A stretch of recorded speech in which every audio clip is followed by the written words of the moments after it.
Hey there. So it's been about 4.5 months since I posted a video, and I didn't mean to necessarily abandon the channel. I actually did start recording for the March update, but then never got around to editing the video and uploading it. And then I just sort of took a break because I think I realized I didn't really like doing like live reads of the updates because sometimes the updates are disappointing and it doesn't really make for good content. And it also doesn't really give me time to like analyze smaller things or maybe read through comments that the team leaves later. So I don't know. I just ended up taking a break. And then later months, it felt like the posts were getting more about the politics of like tariffs and everything. And I don't know. I just wasn't feeling excited talking about any of that. But we're now in July, and that's one of the more exciting months of the year for Kingdom Death fans because Gen Con's going to be at the end of the month, which means we're going to get to see some sneak peeks of display cases and new, maybe some artwork and models in there. There's going to be a demo of the Red Witches, although some people might have that by that point in their on their doorsteps. And people like Bra Mithra or maybe others will do interviews with Poots, and sometimes we get some interesting little bits of information out of that as well, since that's really the only time of the year that you can kind of sit down and talk to Poots in person. So besides that, we also have Wave 1 coming. At this point, it hasn't started fulfilling quite yet, but it might be fulfilling as early as this upcoming week, and I'll talk about that a little bit later.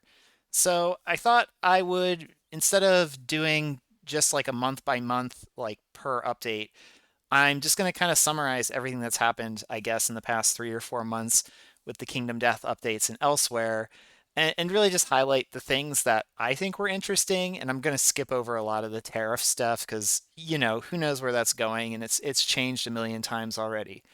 So I think the most important update we've had was the March update, which was the delayed updated timeline update, which we were supposed to get in February. And if you recall, I was a little disappointed that it got delayed, but we got it. And there weren't any huge surprises in there. We saw some delays in the waves. There were a couple small surprises in that one thing got pushed up, one thing got pushed back, or I guess two things got pushed back. So let's go through each of the waves and where they currently stand. So wave one uh, is either on boats right now or is like at a dock. It's very close to being fulfilled. This update says August, but they're optimistic that some backers might get it by the end of this month in July. In the most recent update, they mentioned that they should be starting to send out like confirm your shipping and opening up pre-orders probably in mid-July and then start fulfilling shortly after that. They expect that some people are going to have it before Gen Con. So that's kind of where we're at. And the one thing, though, is that Screaming God did get delayed. So it's not going to be fulfilled as part of Wave 1, or at least what's getting shipped right now. So Wave 1 is going to consist of Pariah, Red Witches, False Messengers, the Four Wanderers, and Gatherism. They had already told us that Gatherism was getting moved up, so this wasn't much of a surprise. At this point, um, the Screaming God expansion isn't officially delayed to Wave 2. They're going to it's going to be like Wave 1.5, and they're going to give people the option to hold it and ship with Wave 2 if they don't want to pay for additional shipping just to ship a single expansion. For Wave 2, right now they've delayed it to, this says Q4 of 2025. There's something earlier in this post that says Q4 2025 slash Q1 2026.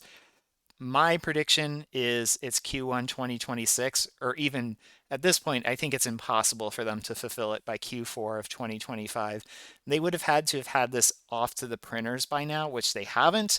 So, it's going to take them at a minimum 6 months to print, ship on boats, and fulfill it. So, best case scenario at this point is Q1 2026, but I think they still are on track for that date at this point. And as noted here, You can opt to hold the Screaming God expansion for this wave if you don't want to pay separate shipping for it. And the other thing to note is that Pathfinders of Death was moved out from wave 2 to wave 4, which is a pretty big jump, and I'll go into maybe why that is later. But it's still going to have Campaigns of Death, Promos of Death, Honeycomb Weaver, Titan Bee, which are kind of two expansions, but maybe bundled together because that's how they were pre-ordered. Dead Armor, and Percival.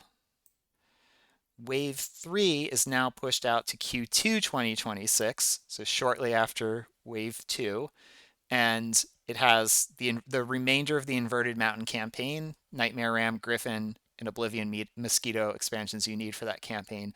But what's really cool is that they actually, based off of, I think, player demand, fan demands, they pushed up First Hero expansion to this wave. Originally, they were saying that First Hero wasn't coming out until the final wave so that they could include content for all the monsters up until that point. Maybe they came up with a solve for this. Maybe future expansions are going to ship with First Hero content cards. Maybe they'll just have some way to, like, I don't know, do something online with it. I don't know. So that's really cool. And then Wave 4, Silver City, Abyssal Woods, and now they added Pathfinders of Death to this wave. And the reason I think that Pathfinders of Death got pushed out is I think there's probably been some back and forth with Paizo about what this crossover is going to entail. Because when it was originally pitched, it was kind of pitched as sort of like a hero variant of a full campaign, and it was heavily implied like, these heroes would live alongside your survivors and you would go through like a full campaign with them. And, that would mean that the IP of Paizo would be kind of subjugated to like all the horrible things that could potentially happen in a Kingdom Death Monster campaign. And I wonder if at some point there was a discussion with Paizo to narrow the scope of this crossover down, because it's a little hard to read here, but that actually says Vignette of Death underneath it. And this is the first time we've seen this mocked up box art. So they're now advertising Pathfinders not as a campaign, but a vignette. What I'm curious about is if this is going to be a one-shot fight, similar to the vignettes of death we've gotten so far, like Millennium Butcher and Gigalion, or if maybe they're going to kind of expand the concept of a vignette to be maybe like a multi-fight mini campaign similar to the Squires. Because I could see them doing something like that as well, still giving kind of like a very controlled narrative for what happens to these characters, but not limiting it all to just a single fight. So we'll see, because as far as we can tell, this doesn't come with any monster. So I guess that would imply that you would just be fighting like a core monster, right? Or something with this. I'm sure we'll get more information in the coming months or years, potentially, on it. And then finally, the wave furthest out is Wave 5, which is Q3 2027, which is only Ivory Dragon and the Super Survivors. Remember that Poot said multiple times around Black Friday of 2024 that he wanted to finish this entire Kickstarter campaign in the next 3 years, because he would be approaching the 10-year mark of this Kickstarter if it goes past, I guess you could argue, January of 2028. But actually, no, I take that back. He will be going past the 10-year mark, right? Because the campaign started in 2016, late 2016, but it ended in 2017. So, yeah, he's already going to be past the 10-year mark, but maybe he's just fudging that, like, it's still in the year of the 10-year anniversary of this Kickstarter.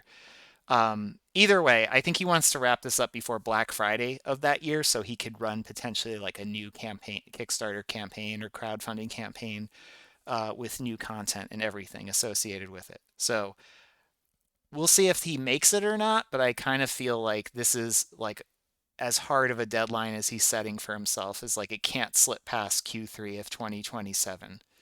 So we'll see how it goes. But, he does give himself a little bit of a release valve here, like, oh, well, some stuff might slip to Q4 of 2027. What's interesting about all of this, and I'll go up to kind of the summary, which has the same dates up here, is for the most part, is that right now, the idea is that we're going to get this very soon. We're going to get this within the next 6 to 9 months, give or take. We're going to get this potentially, 3 to 6 months after wave two. We're going to get this, 6 months after wave three, and we're going to get this, give or take, 9 months after wave four. So we're approaching a point where there's always going to be content like in production or on boats or being fulfilled. Like in order for them to meet the wave two dates, they're going to need to start putting wave two into production by, I'd say, September, or October, give or take, uh, if not sooner. And then, likewise, in order to hit this deadline, they're probably going to need to have this stuff in production before Christmas, and for this wave four, probably need to have this in production by like June of next year. So you can see there's always going to be stuff kind of lined up for going into production, which could make things interesting, right? That could mean that updates going forward are going to always have some little nugget of production updates or fulfillment updates, something a little bit more concrete that they can report on, and a little less ephemeral and just saying like, well, we're still doing art on this, or we went back to the drawing board on this idea, and we don't really have much to discuss. Um, those those updates tend to be the more disappointing ones. So I'm optimistic that we are getting to the, like, obviously we're not at the end yet, but I think we're getting to a point where we're going to see regular like production updates, regular content, and there won't be as long of a droughts um, between content releases and everything. And I'm going to probably go over maybe that timeline a bit more in a future video, something I'm kind of calling Kingdom Death Event Horizon with the release of Campaigns of Death. I believe that there will be more content than people can consume at that point, or at least the average player can consume, and that's something I'm very much looking forward to. So overall, I mean, I know the title of this was Let's Get Angry, but I actually thought this was actually like a pretty decent update, all things considered. The next month really had nothing. This actually was kind of goes in the face of my idea that they'll always have some update about fulfillment or production, when he was like, he just flat out said, I'm not going to give any updates on production or fulfillment in this update. So that was April. May, the main news for May was that things were on the boats, and that's very exciting. But there was a small update about Screaming God, just saying that the plastic is done and that layout and copy edits would be finishing on June 16th. We never received any update that they hit that deadline or where they're at with production on Screaming God. So optimistically, if they went into pre-production in June, mid to late June, we could theoretically get Screaming God by like the very end of 2025, but I could see it slipping into early 2026. So I'm kind of assuming it's going to be like January, February we get it. And that also kind of lines up with the whole like, well, if it's only going to be a little bit sooner than Campaigns of Death, maybe you just wait and you bundle it all up together. Personally, I'm probably not going to wait because I have plans to actually incorporate it into a campaign I'm going to start sooner than that. And once again, I'll probably go over that in a future video. This wasn't actually in the update, but this was actually, I thought, a really important comment that ended up getting put into the comments for the update or into the Kickstarter. Somebody asked about where things were with Campaigns of Death, and this was posted on May 30th as part of the May update, and he said that it was going to be into print by August. So I don't know what by August. I was thinking back and forth on if by August meant by the beginning of August or by the end of August, but I'm going to be generous and assume he meant the end of August, given that they're probably prepping for Gen Con, these coming weeks. They're probably not trying to put like one of their bigger expansions into print at the same time. So what that would mean is that if Campaigns of Death goes into print, and I don't know if he means pre-production or production, but even if it's pre-production in August or by the end of August, theoretically we could get it by the end of Q1 2026. That said, I don't know what that means for the other things that need to go into production as well. We haven't heard anything about Honeycomb Weaver Titan B as to where it is in production. So I don't know if that would hold up Campaigns of Death fulfillment or not, or maybe it's farther along than we know and it's fine. Uh, Promos of Death is probably not a big lift. And then there's Dead Armor, which also probably isn't a huge lift, but we also got a little surprise update on that as well on Facebook.